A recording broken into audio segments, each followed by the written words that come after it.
Hi, everyone. I'm so grateful that you're here today.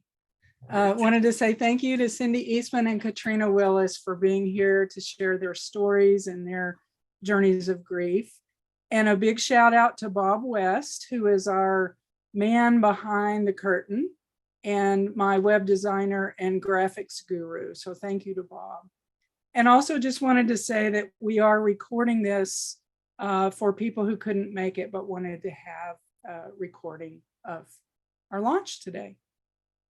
And mostly I want to thank my mama, Mary Ruth Shannon Stoneham Bond, who has inspired the words in this book and has taught me about the power of eternal, immeasurable love. She's the one who showed me that our most important relationships don't have to end when a loved one dies. They just change form. And I wouldn't be here tonight without her love and guidance. So this Mother's Day, Catch Me When I Fall, is a gift to you, Mama. And I hope it makes you proud. So we're going to start now with the loop of the book trailer in honor of my mother. And every time I watch it, it reminds me of the healing that we got to experience in our relationship. And every time I watch it, I feel more grateful for that. So let's go ahead and do that, Bob, and get that going.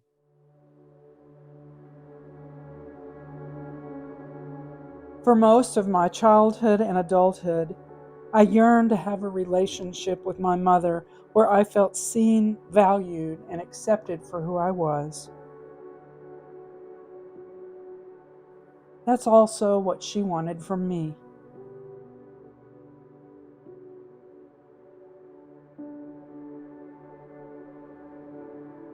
Mama and I loved each other very much, but our different religious beliefs, political ideologies, and her homophobia got in our way.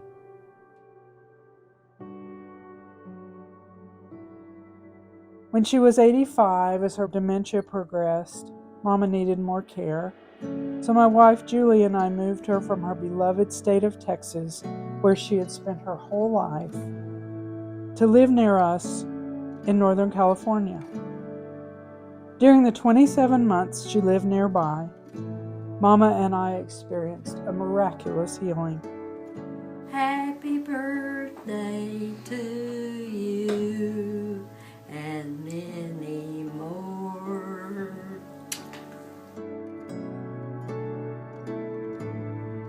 As her mind waned, her judgment ceased, and her heart opened to love me as I was.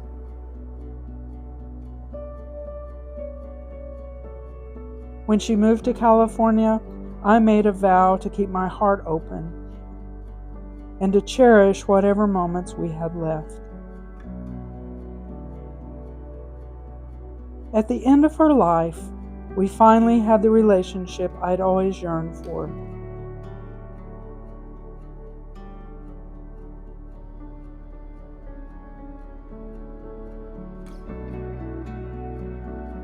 Then suddenly, with 3 days' warning, she grew gravely ill and died.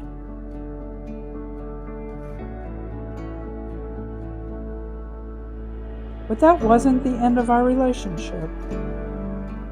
From the other side, Mama became my guide through my grief following her loss. In many ways, I'd been her teacher in this life, but after she died, she became mine.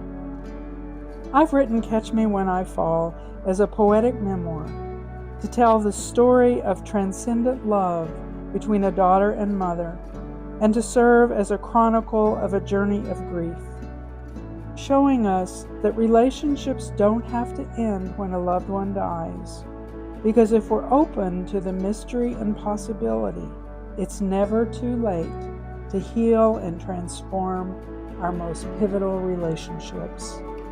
I hope this book will be a healing balm to anyone grieving the loss of a loved one or who's seeking to heal a fractured relationship, whether the person you love is still on this earth or has already passed on. I'm Donna Stoneham, and it's my sincere wish that the poems and letters in Catch Me When I Fall will remind you of the potent power of grief to heal and make you whole. Thank you, Bob. And the next thing I wanted to do today is to introduce you to my friends and fellow authors through She Writes Press, Katrina Willis and Cindy Eastman, both of whom have had more than their share of grief over the last few years. And what we wanted to do in a little while is to just briefly share our grief stories with you. One of the things that we talked about when we got ready to do this event about a month ago, we met and we talked about what was in common, what were the threads in our stories. And one of the things was that grief is a transformative force. You're not going to be the same person coming out of it that you were going into it. And you will be changed. And as Cindy said so beautifully that night, grief breaks us and makes us stronger and more beautiful. And the cracks it creates, let the light in. The other thing that we came up with was that grief forces us to live in dual realities. There's the reality of our everyday life of feeding kids and going to work and paying bills. And then there's the reality of the heartbreak that we're trying to live and manage. And it's an alternate reality that not everyone else around us is in. So it's so important to find other people with whom you can share your grief. And we all left that meeting all feeling, I think, so much better, having been able to share that. The other thing that we came up with as we talked was that grief is different for each one of us, how we manage it, how we handled it, how we walk through it. And there's no one size fits all. So it's so important that we not judge people's process when they're grieving, or the length of time it takes, or the strategies that they use to work through it. And finally, we talked about how grief was cumulative. And I've certainly realized this. We lost our beloved Bella a couple of weeks ago, and all the grief from that has resurfaced, the grief for my mom and other losses in my life. So I think it's so important to know that and to understand, as I think often in my life, that grief comes along when it comes along so that I can keep my heart open. And that's one of the things my mother's taught me a lot about, which I'll share a little bit later. Ram Dass once said, we're all just walking each other home. And so I'm so grateful that these two women have helped walk me home as well. So I'd like to start with Katrina and ask you to share your grief story with us, and then Cindy, and then I'll share mine. Sure. Hello, everyone. And Donna, thank you so much for having me tonight. It's just an honor to be here. And what a testament to you that all these beautiful people have shown up to be a part of your journey.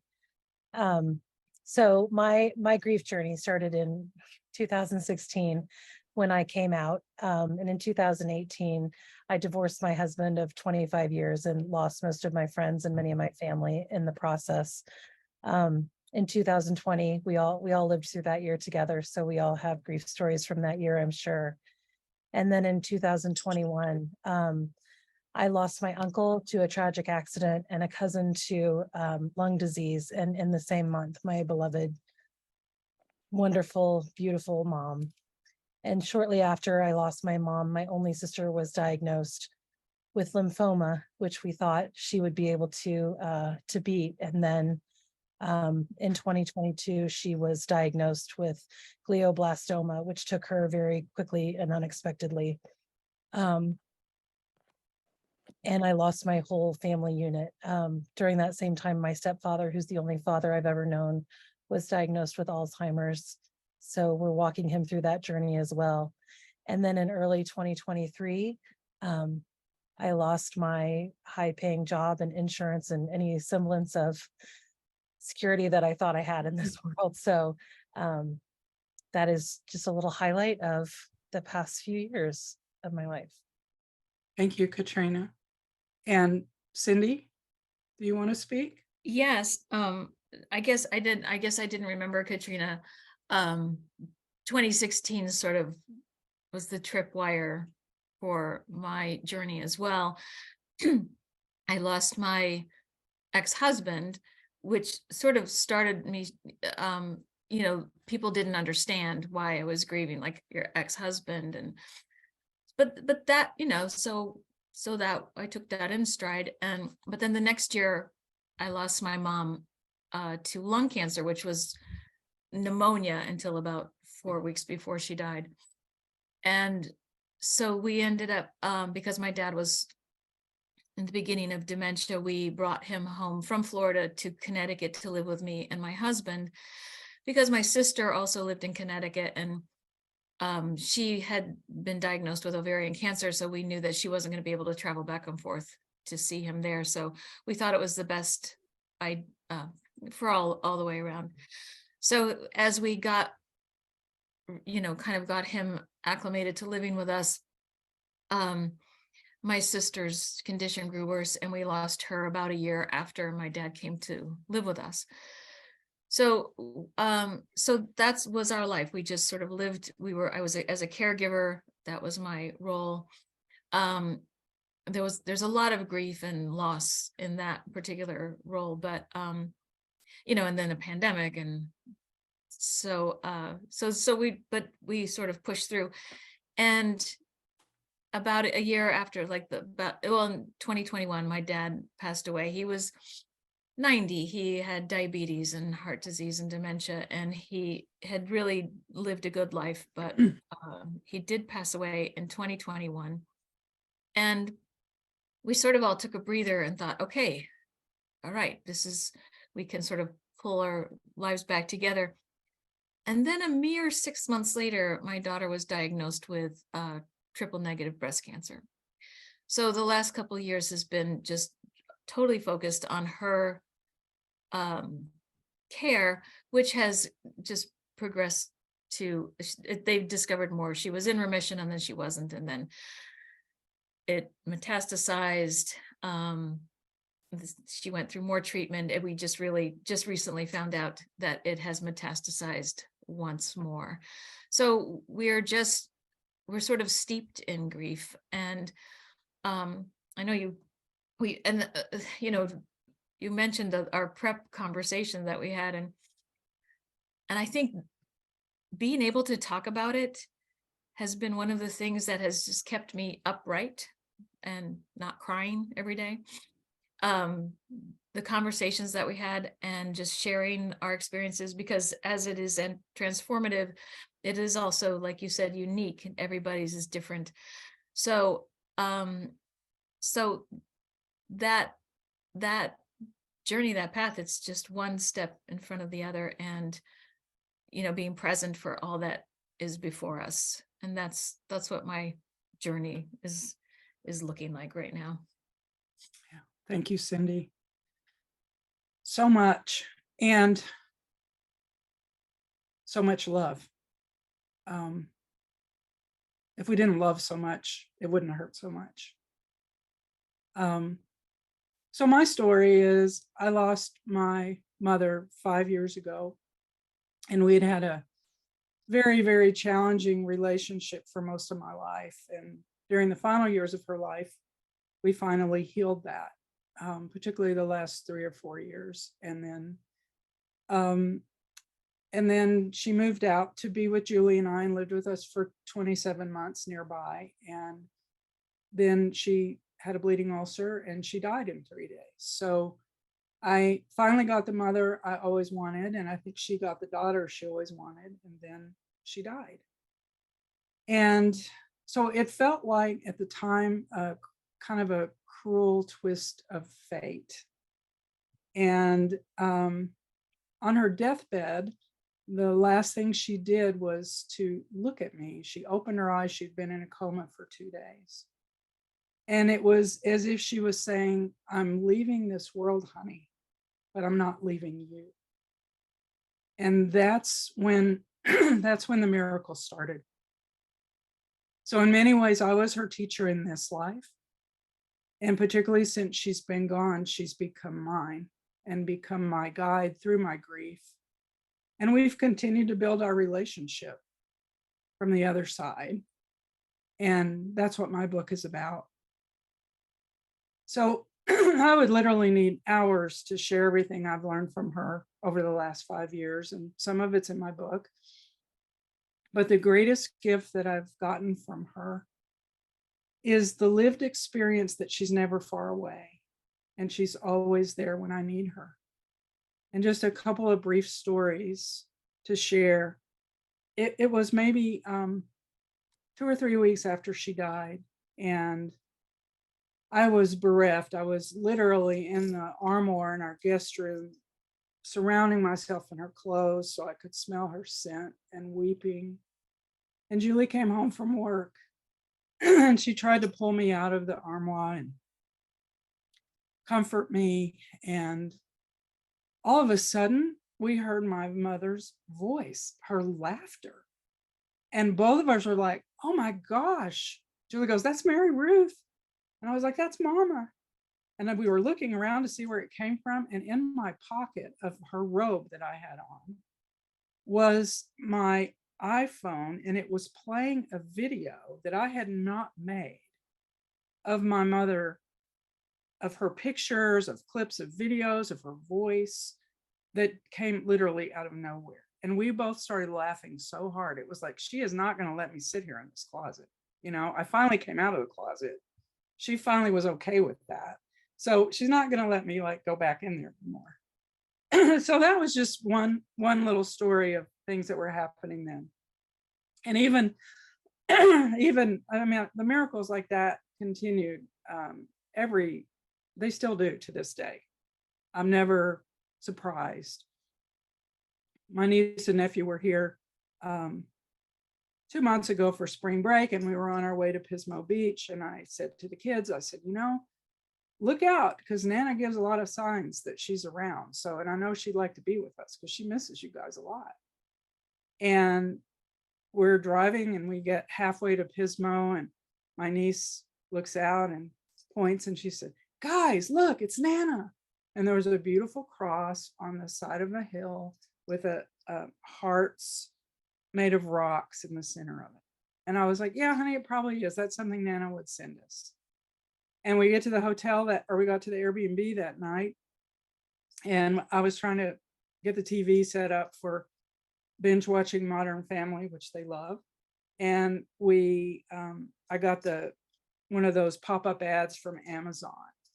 And the ad said, Mary Ruth's vitamins for women. My mother's name was Mary Ruth. And I showed it to my nephew and I said, look, Luke, Nana's here. And he said, oh my God, that's just weird. And so I said, well, she knew I would need vitamins for you guys because you're a handful. So those kinds of things happen frequently. But the greatest gifts and takeaways from my journey with my mother is that I've learned, first of all, it's never too late to heal our relationships, even when people are on the other side. And secondly, that our greatest teachers may end up being the people we least expect. It certainly was true with my mother. And I also have really understood at such a deeper level that our work here on earth is to share love and focus on being kind to others. Because as Mama told me, expressing love is what actually creates heaven on earth.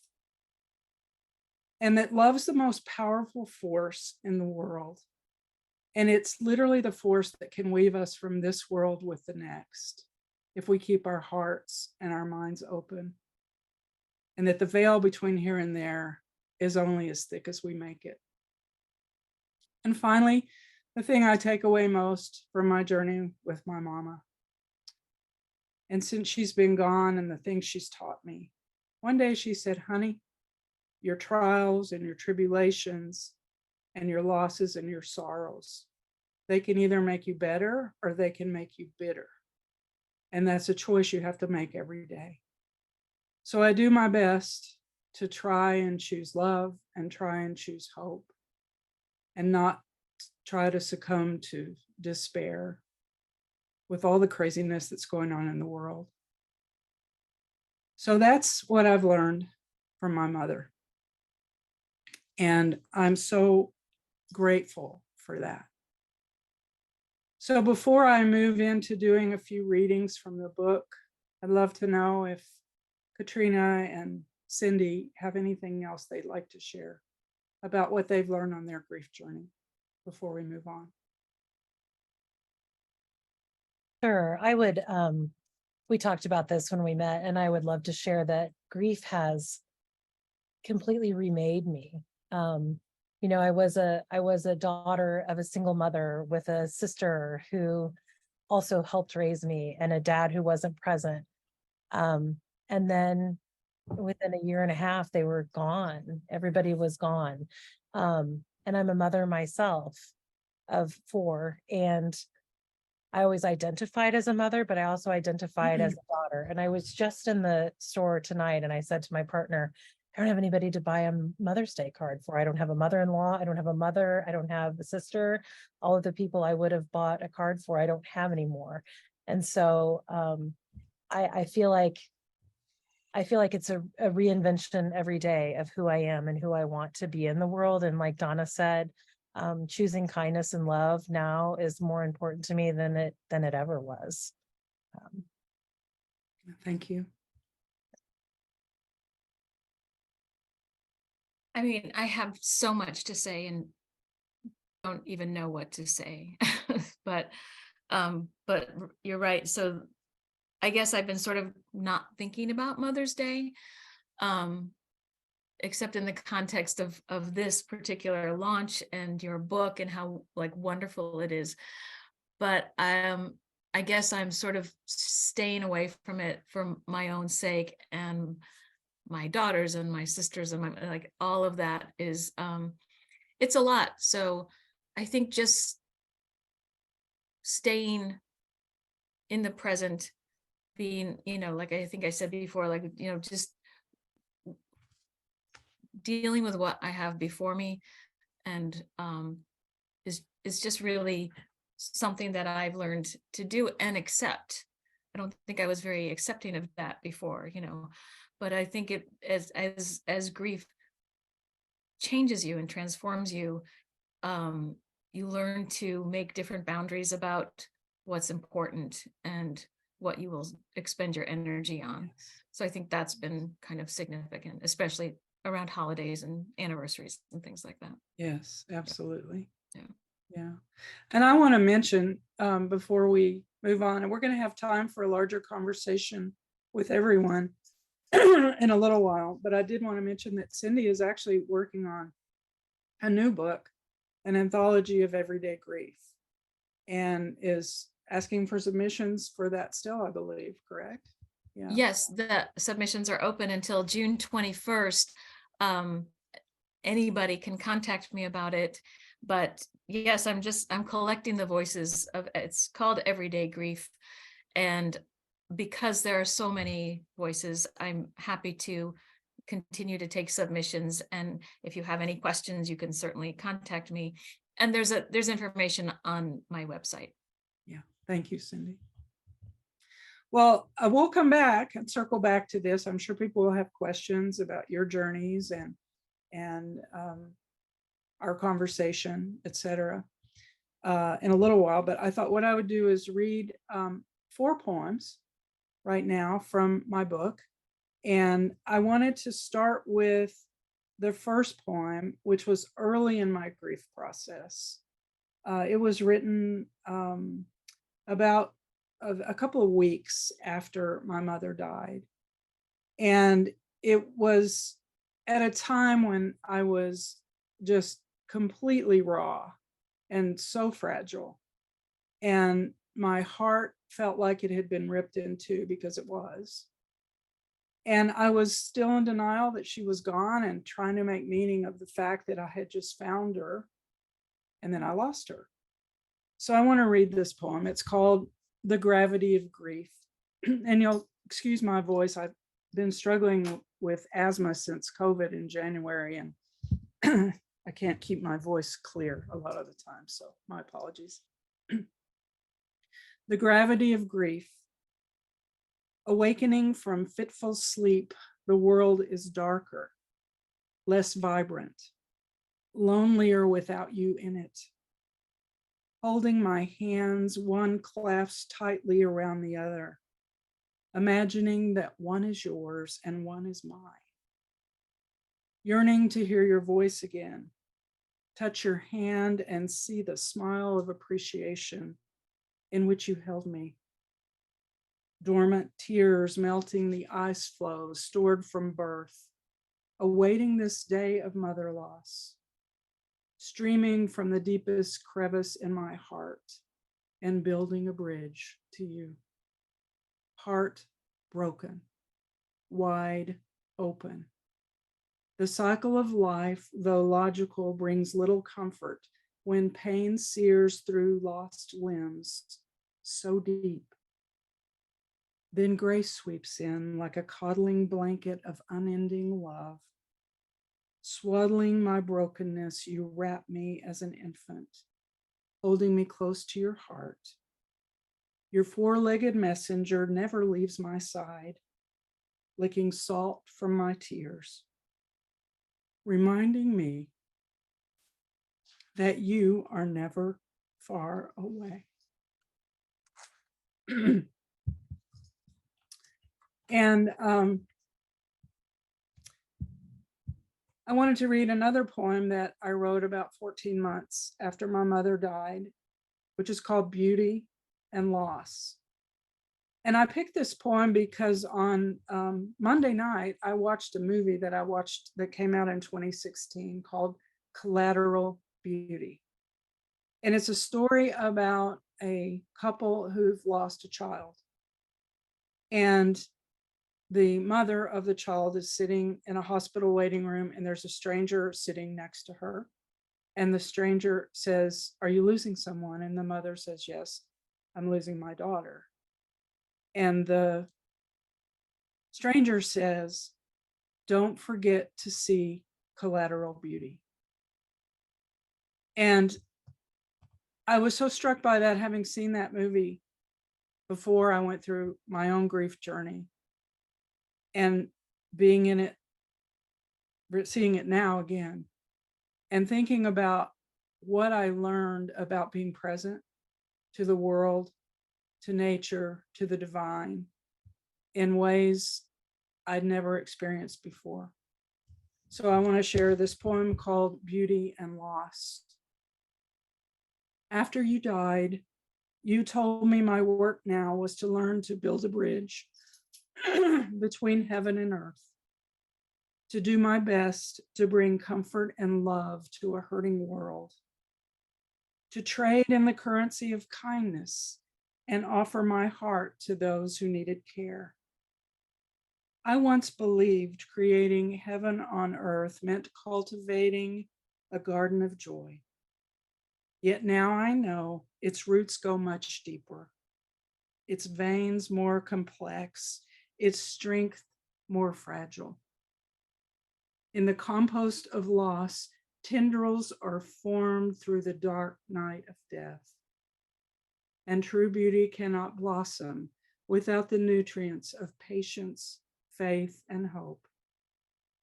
Now I see the integration of beauty and loss is possible, and a necessary stage of resurrection and ascension into a rose once battered and bruised by the elements of grief, now capable of blooming fully, a living testament to the power of your ever-present love.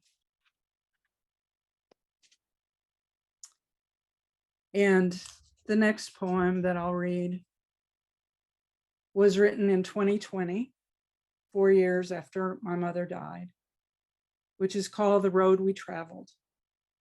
And I wrote this as a reflection of our journey, of the fits and starts, the challenges and the difficulties, and the healing that we finally experienced. The road we traveled. Every day I think of you, especially today. The road we traveled, treacherous miles of individuation, short shorts, shaggy bangs, not being ladylike, my lifestyle, sparring over politics, wrestling with religion, control, the Colosseum that contained us. For most of the years we shared, we wanted each other to be the person we were not. Our deepest longing to learn to love through differences and find acceptance where we were. The last years of your life, our path became clearer, less obstructed, fewer potholes, more grace. The landscape opened as we released our agendas and learned to mother one another through the balm of tender care. The glare of judgment removed from our eyes, finally able to see the gift we could be to each other. The years that we wasted in battle, absolved by the love that one day, without knowing, finally set us free. And the last poem I'd like to read is the last poem in my book. It was written at the end of 2022. And when I wrote this poem, I knew the book was finished. And so I sent it shortly thereafter to my publisher. And it's called Walk the Sky. You taught me how to walk the sky, to reach higher for love, to acknowledge all that's possible when we allow loss to remake us. You taught me how to swim the earth on amphibious feet, tiny step by tiny step, reclaiming trust that I could move forward without you, wherever that path unfolds.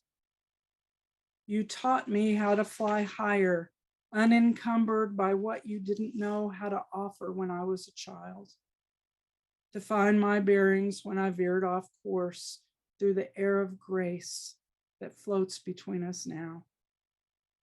You taught me that love is the balm that mends all wounds, that rights all wrongs, that restores and heals across life and death, heaven and earth, this world and the next. You promised me when you left this earth that someday I'd feel whole again. I didn't realize then what I know now, that you had to leave so I could learn how to give birth to myself.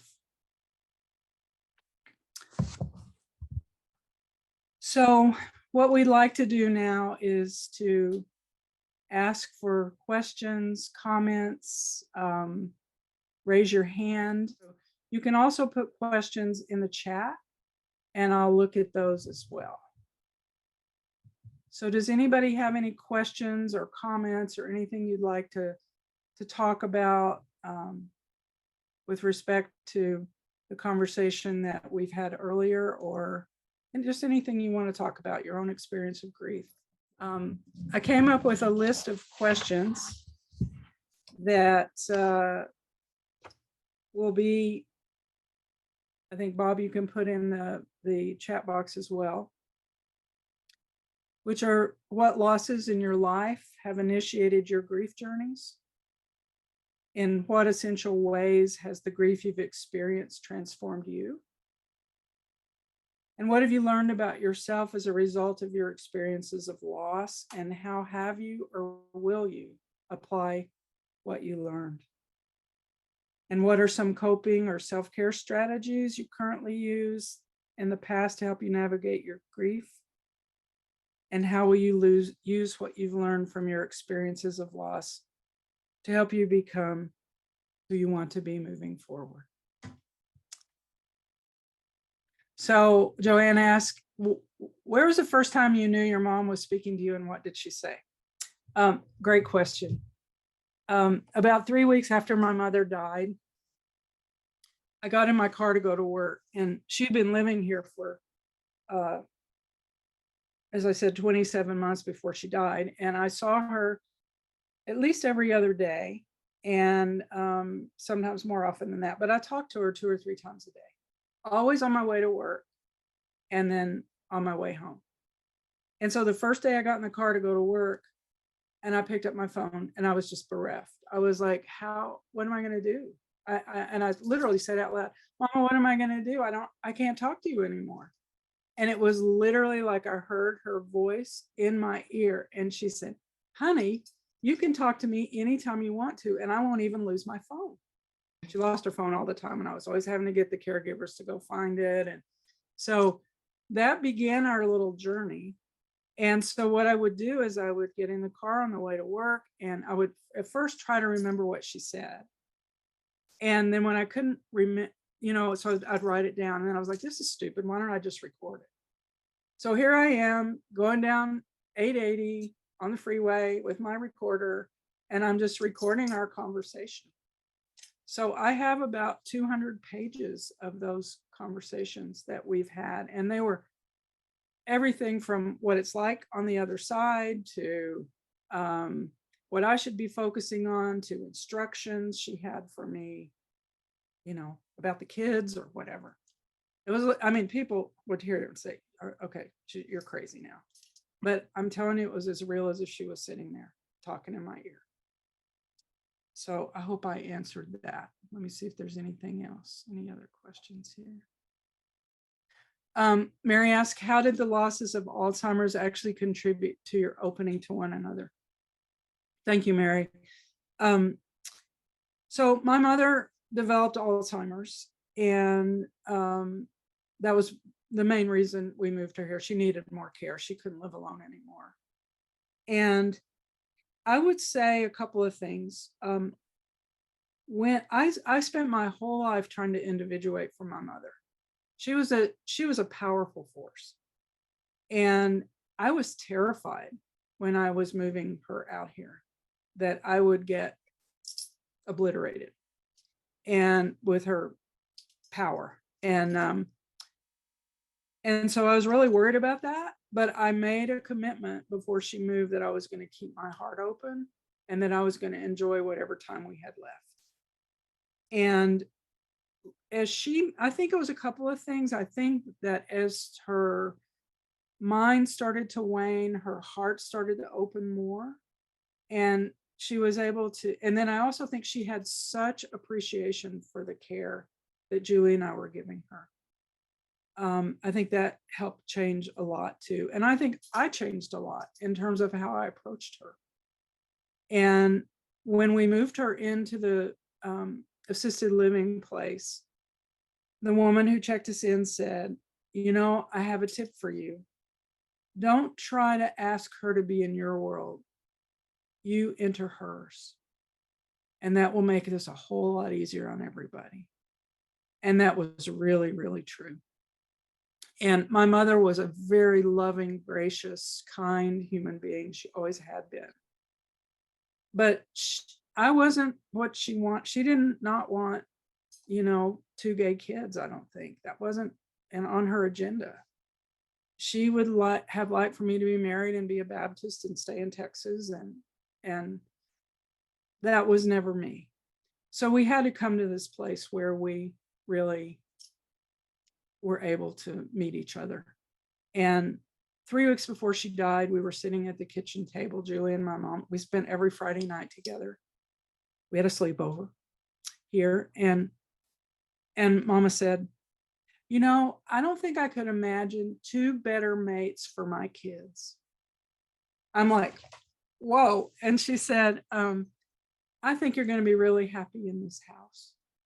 And I'm just so grateful for you, Donna and Julie, and everything you've been in my life. And she would introduce Julie as her other daughter.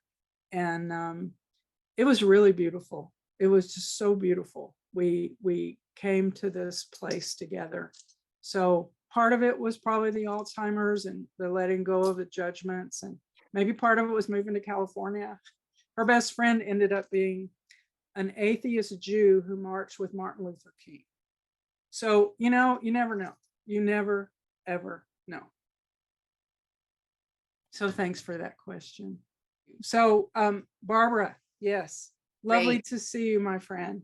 It's wonderful to see you. And I just wanted to say that, you know, as an early reader and not being on a grief journey that relates to the loss of a person, that the nature of your poetry and perhaps my knowledge of you as an amazing person caused me to understand your book to be universally about the intimacy of our inner lives and of the whatever the pain is that you're experiencing.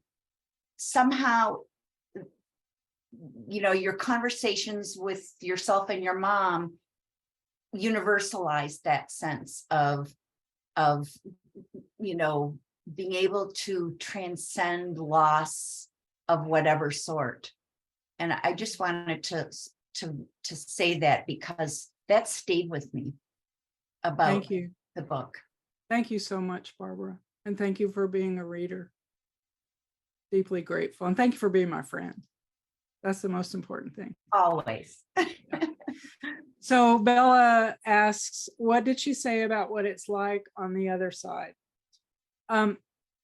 Okay, so the three things that she said that I always think about, and if you watch this movie that I mentioned, called, and what was the name of it? Collateral Beauty. They talk about this, which is really interesting. I found this really interesting. First of all, she said that it's a place of immeasurable love, that we can't even imagine here how much love there is there, and that we should do everything we can here to sort of lean into that, because when we get there, it'll be an easier transition. So that was one thing that I found really profound. Second thing she said is there's no time and there's no egos. So she said, you miss me a lot. I don't miss you in the same way because I'm with you. I'm still with you.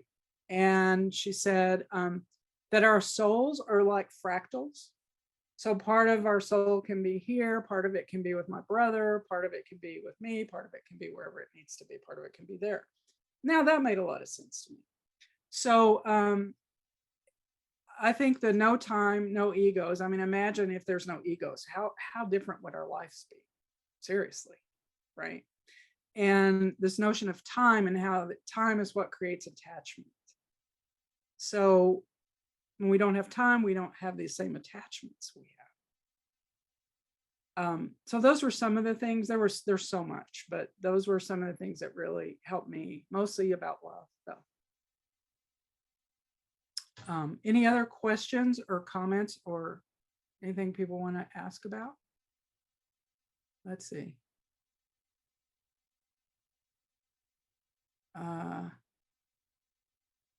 Donna?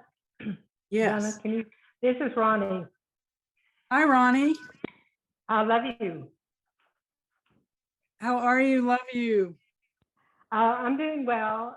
I want you to know that it's kind of hard for me to read some of that because I traveled the first part of your journey so closely.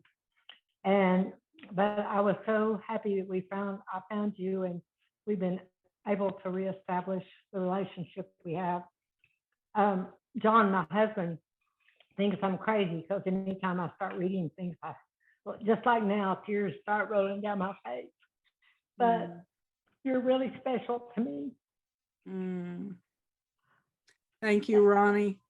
Ronnie was my youth director at the First Baptist Church in Plainview, Texas, when I was 14 through 16. And I almost didn't make it. And Ronnie was there.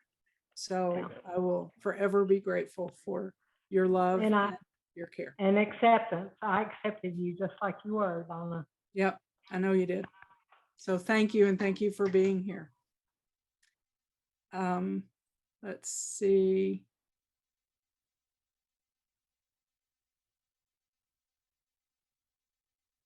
Deborah says, my dad's hard edges softened and his narrow views broadened with the age. He was a different man at 80. Do you think your mom might have as well if Alzheimer's hadn't developed? My mother, as I said, was a really kind, loving person. I think we had what a lot of mothers and daughters have. We had that. There's issues, it can be a tough journey. And I'm not, I don't know how to answer that question. I really don't. I think she did soften a lot as she aged. And I also think that she became more of her essential self, which is what happens, I think, when we start to lose our mind. And I think her essential self was a very loving, kind person.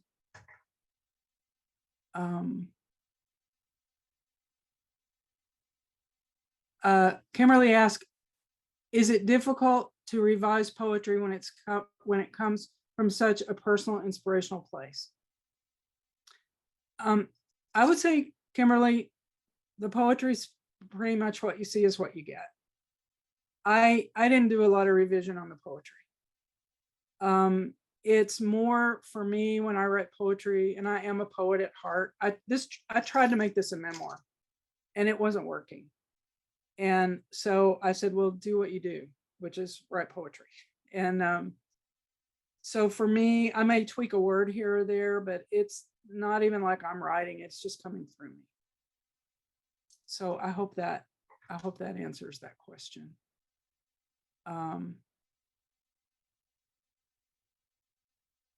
What advice would you give someone who has a challenging relationship with their mother? I wonder if I will regret not speaking to mine when she's no longer here. I think the advice I would give is don't give up. I totally believe people need boundaries. You need to take care of yourself. If you're in a relationship with a mother who is unkind and it's not a healthy relationship, then I think you have to take care of yourself. But I also believe so much in the power of love that I never thought my mother and I would ever have a relationship that was going to be what I wanted in my entire life. And I got it after a huge conversation with her on her 80th birthday was really when it started. And I told her she'd broken my heart. And it opened a door for us. And then we started trying to do the work. So I guess what I would say is take care of yourself and don't give up. See if there's anything else. And then I want to bring us out. And then I'm going to leave it open after we stop the recording if anybody just wants to hang on and talk. Let's see.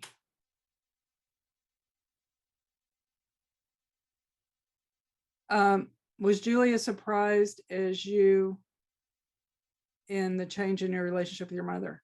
I don't know, Julie, I'm going to let you answer that. Would you like to answer that? Are you still here? Yeah, I'm still here.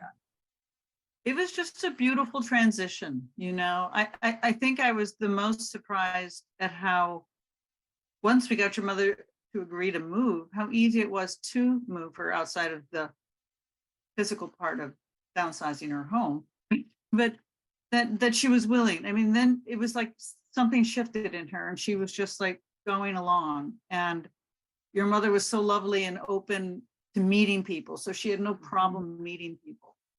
And that was wonderful to see. So yeah, it felt very easy and very natural. One thing I so appreciate about her is she never complained about, she uprooted her life. She lived in Texas her whole life. She moved to California. She left her friends. She left her church, everything that was important to her. and she never complained. She missed them and she would talk about how she missed them, but it was never like, oh, I wish I could be in Texas. I wish I could be in.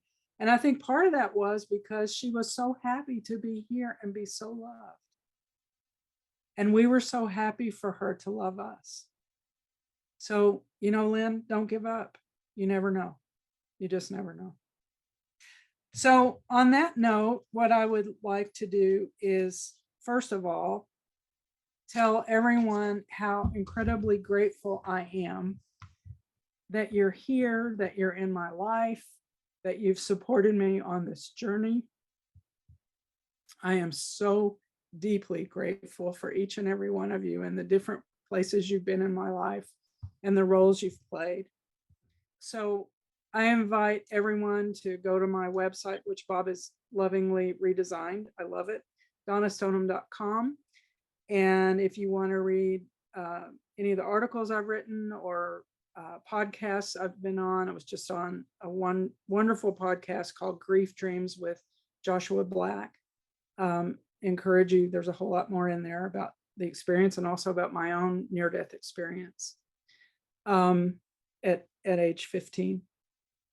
And then my blog posts are also there. I'll be blogging more as well moving forward.